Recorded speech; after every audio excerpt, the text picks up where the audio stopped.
So I saw this lady on the TV named Nour, and she was the president. What?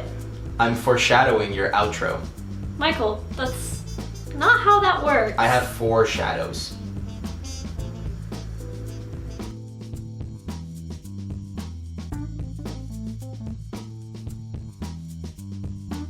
Hey guys, Nour here, and today we're talking about how to properly foreshadow major plot points. But before we get started, whoa! It's been 1 month since my book Divinity Falling came out, and I'm feeling all the love. Thank you so much to those who ordered a copy and are reading my baby. It makes me so happy.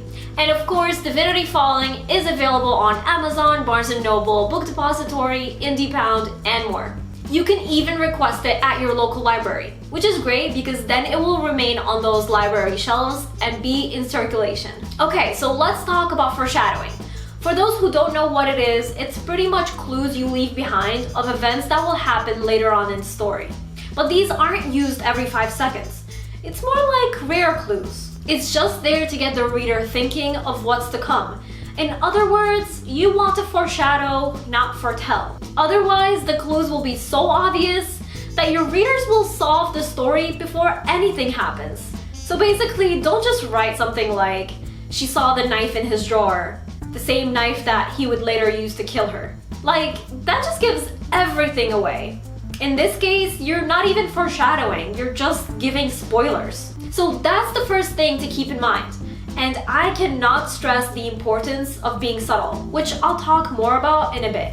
You also don't want to sprinkle foreshadowing clues every single page. Actually, you should keep foreshadowing clues to a minimum so you don't overwhelm your readers. Another tip is to foreshadow early and before any major plot points. This rule can be broken, but in general, foreshadowing early is best because it puts some distance between the clue and the event, which makes the reader forget the clue a bit, but subconsciously start thinking, what does the clue mean? What will happen? If you emphasize a knife in someone's drawer in chapter 1 and don't mention it again until chapter 20 when we enter the scene of the ensuing crime, the reader is more likely to be on their toes because they know the knife is going to play a major role. It's been a silent character this whole time after all. Okay, now let me talk about being subtle with your clues. An easy way to do it is to casually mention clues and let the reader wonder why you mentioned them. Are these clues important? Will they be mentioned again? How come the main character can stop time, but her dad tells her not to do it in front of anyone? What's her dad hiding? What's this superpower? Is our main character more important than she realizes? A simple clue mentioned without explanation gets us thinking and makes us put together potential explanations. So don't make a big deal out of foreshadowing clues. Keep them mysterious. Another important tip you must remember is that if you mention something, you need to use it at some point or remove it entirely. You hear this a lot from me. Don't write filler. Everything has a purpose, and if it doesn't, then why is it there? Either give it a purpose or delete it. Anton Chekhov, a short story writer and playwright, actually advised this. He is known for the literary technique known as Chekhov's gun. Basically, if you introduce a gun, someone needs to shoot it at some point. Simple. Honestly, that's an easy way to foreshadow something. Just mention it and then put it to use later. Obviously, mention it, but don't just be like, there was a knife in his underwear drawer along with a spoon and a t-shirt. Because now the reader won't think much of the knife as a weapon because you basically just put it with the spoon. Instead, just say there's a knife in the underwear drawer. Foreshadowing also doesn't have to just deal with weapons. You could foreshadow characters, antagonists, and even events. A good example of foreshadowing is from Harry Potter and the Chamber of Secrets. Hogwarts students start hearing strange sounds in the walls, which is foreshadowing for the monsters they later discover. Here's another example.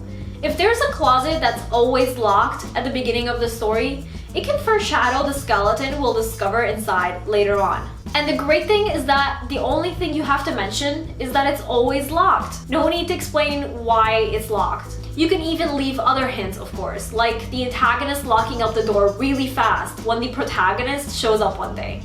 Or maybe the main character can smell something unusual in the room and it might just be coming from the closet. But other than those tiny details, stay mum about it. Don't tell us what's going on with the closet. And if you choose to foreshadow, make sure the plot pays off, that way you don't let down your reader. Don't hint at the closet, but then make it a normal closet with normal clothes. Unless the antagonist removed the skeleton out of the closet, but forgot to remove a lot of evidence. In other words, make sure it's an exciting plot point in the end. But also keep in mind that you don't always have to foreshadow. If you feel that your book doesn't need any foreshadowing, then don't do any.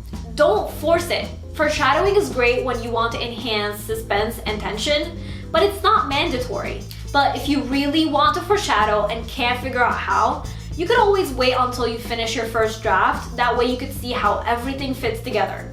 Then you could go back and add clues. Let me know in the comments, do you like to foreshadow in your stories? I just want to give a quick shout out to Sarah Frayne from my shout out tier over on Patreon, as well as all my other patrons. Thank you for your support.